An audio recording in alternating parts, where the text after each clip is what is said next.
đi lâu viên hình gì ngô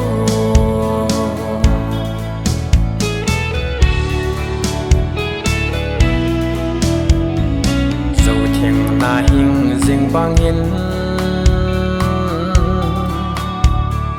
mi hiểm để khăn khó dòng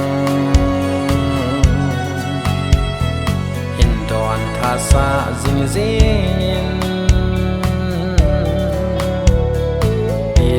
bu khăn khô suốt bằng in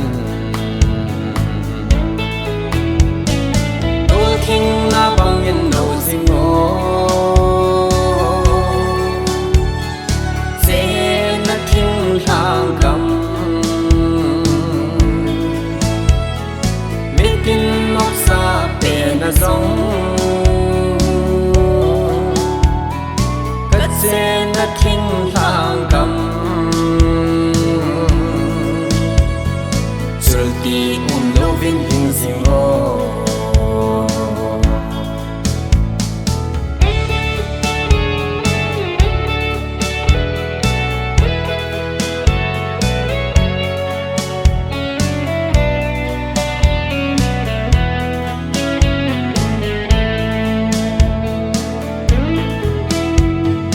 dù lệ và ham khi kiếm nam muốn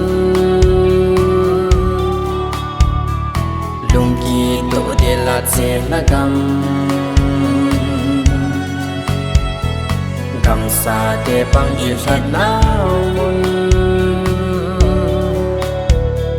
kỳ bà thân ô mà lên là gầm tôi thinh na bằng yên đầu dinh ngô dễ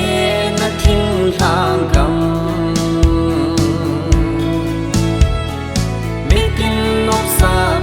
na giống cất dễ na thinh lang cầm